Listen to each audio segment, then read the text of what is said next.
Hi, welcome to Magical Realms. We're at the Bunny Gunner Gallery in Claremont. The idea of the show really is based on, during the pandemic times, I have been doing shamanic journeys and meditation, sometimes in person, sometimes, at home.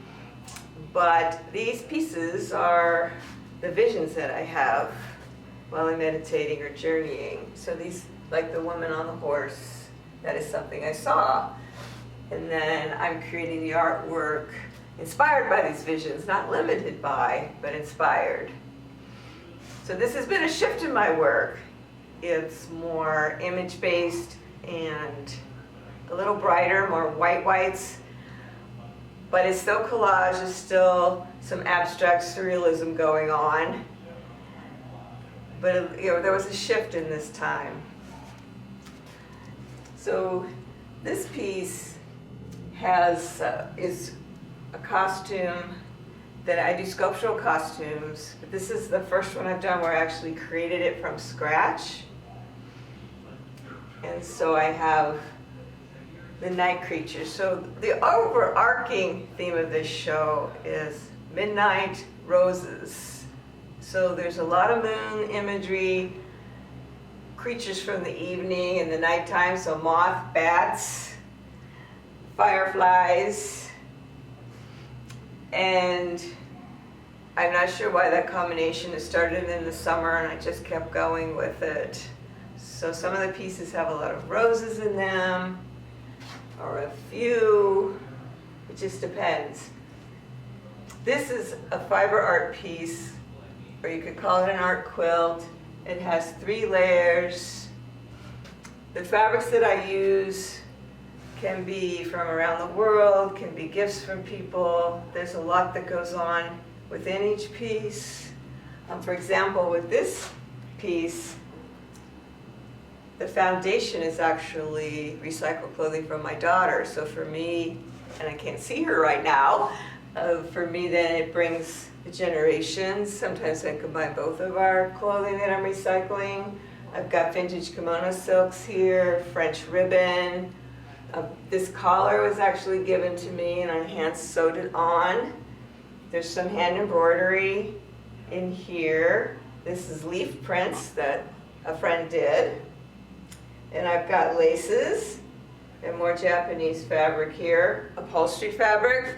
So I've given like the sample books because they just get tossed. And so I have a lot of those because I collage, I don't need big pieces of things. And constellations happen a lot in the work too. This piece is called Apology, and this does have some clothing. Actually, these were pants that just don't fit right anymore, but too gorgeous to throw away the fabric. And I like things to flow.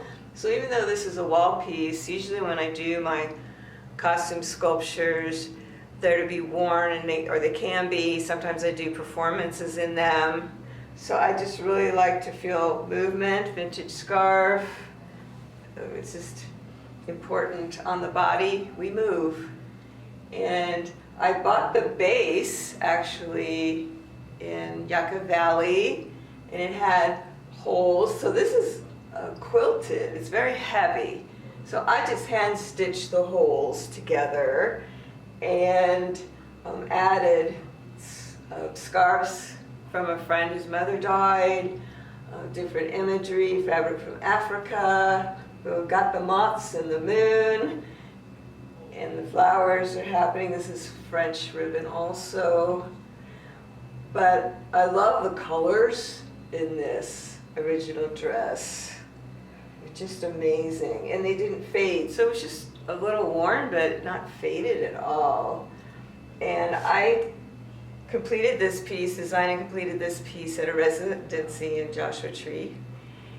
And that was really a gift to go away, especially during this time, to just have a week to just write and sew and explore the national park and get inspiration.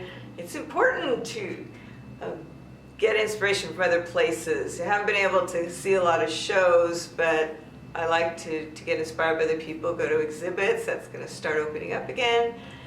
And nature is definitely a theme for me. So to go to Joshua Tree at night and see, meteors fall inspires my art too, and also refills my soul. So, yeah, also I'm a published author, a poet, and so over the last few years, the poetry and the art have become a conversation with each other. So, for example, this piece is on a vintage pillowcase because the first line of the poem talks about laundry and tumbling. And so I thought, wow, I could do this on a pillowcase. And so I have fabric on the back too, but this part is still open. And it's ready to hang on the wall. And so the vision I had this time was with a polar bear. So that started the piece, the polar bear. So what happens is I gather fabrics around, so we've got yellow, burnt sienna, the blues, the grays, and I just start grabbing lots of fabrics and I pile them up on a table and just use probably a third of what I gather. And so it's kind of like having, a palette of paints, and you're not going to use every color, but so I need lots of choices to see what I want to use. But again, the texture, so the upholstery fabric here has texture. I painted ink onto this silk, and then I've added parts of the poem right on the piece. And this poem is arranged so there's like two sides, and so the second side are these short lines. And then I colored in here. So I have a painting background. I started professionally as a watercolorist in acrylics. And so sometimes I even paint on fabric still, just depends on what I need. So I could do the gathering for a long time, and usually I'm gathering for several pieces at once because as I'm gathering blues and golds, I might see the red rose that needs to go in the dress we just saw. And so so I'm working ahead a lot. Like right now I have like Ziploc bags with different colors at home for the future projects. And so it is very much a gathering space, but, and I like the handwork here. I don't know how to do this, so it's even more special to me. But this, belonged to someone, has a history. It really is a vintage pillowcase given to me. So when people give me things, I ask their permission to cut them up, to use them as I wish, just so they're comfortable, because if it's family memories, I want to be sensitive to that, but they see my work and they know that I'll use it somehow that they think is beautiful. Another aspect of this exhibition is the theme of bees. So a couple years ago, I started reading articles about how there's a shortage of bees, and I noticed even in my own garden there were less bees. So I just started making some art about it. But I also, when I'm taking walks, when I find the bees, or if they're in my garden, I thank them for being there and appreciate even more their existence. So this piece is called Bees Hum. In this one, the bees are very tiny, but they're there. And this has a lot of upholstery fabric, which again is a different texture than using regular cottons. And vintage trim. Oh, and Nigerian lace. So I'm given pieces from wedding outfits, the scraps that are left over in traditional Nigerian weddings that happen in America. And they're fabulous. So there's rhinestones and you can see through it, and there's threads. And then the black actually happened last, and I felt like that boldness pulled the piece together. I also work small sometimes, and this is about meditation. This piece kind of designed itself. So once in a while, like a painting, it just comes together, or any creativity. Poems sometimes are fast and sometimes take years. So this one, the fabric just started coming together, and it's a little quieter than what I usually do, but I wasn't going to argue with this is what it wants to be. So I do have an applique flower here, a vintage button, and I have quilted in some raindrops from the raindrop fabric. My friend did the screen printing on here on silk. So I do free form quilting. So most of this work is done on a machine. But I learned a long time ago when I started changing from painting to art quilts that you could draw with a sewing machine. So those of you that sew, you drop the feed dogs and it's free form. Well, I already knew how to draw, so I just figured, well, I'll learn how to draw with a sewing machine instead of a pencil. And it took 5 years, but I got there. So what it took 5 years was to make the stitches even, totally with my control. So if I sneeze and it goes, everything goes with it, you know, the thread just goes. And so, but I could draw with it. So I made raindrops here, and I quilt around the flower, for example, so it's not straight lines. And this has another applique. So these appliques I've had for years, came across them when I was looking for something else, and I'm like, wow, these are perfect for my new work. So a lot of that happens. Or I'll get something in the mail, it's just the right time and the colors I'm working with. Happens all the time. So this is about healing, herbal, using herbs for healing. And thinking of a friend of mine when I made that piece.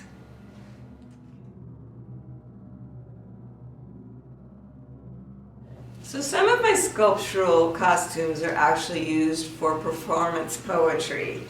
And I have performed in this at the Orange County, Oka. And with another collaborator.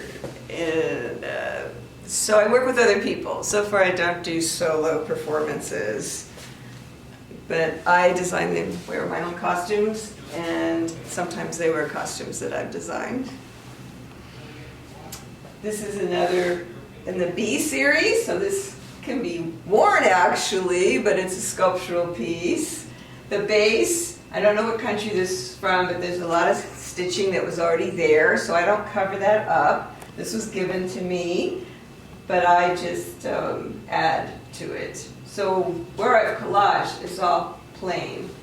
My friend Jackie Bell Johnson made this ceramic button. It's an old scarf. A lot of my old clothing is here.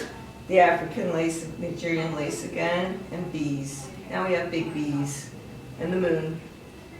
Vintage lace, and it moves too. And this piece I actually designed on a podcast, YouTube program. So that was different because I had to find the pieces, collage, design, and talk about it at the same time. But what happened is that I didn't overthink it, and actually when the recording was over, I changed very little. I just, maybe made a few edges fit a little better, but I left the piece. So again, we have the moon and the constellations, moth with beads, vintage buttons. There's some raccoons hiding in here. And I've got this very tiny person in a doorway. So this could be their thoughts. It could be that they're walking into another phase of life. I mean, the interpretation is up to the viewer. And I love that. I mean, I have my stories behind these pieces and poems, but really, the viewer brings their stories, and I like that just as much. Thank you.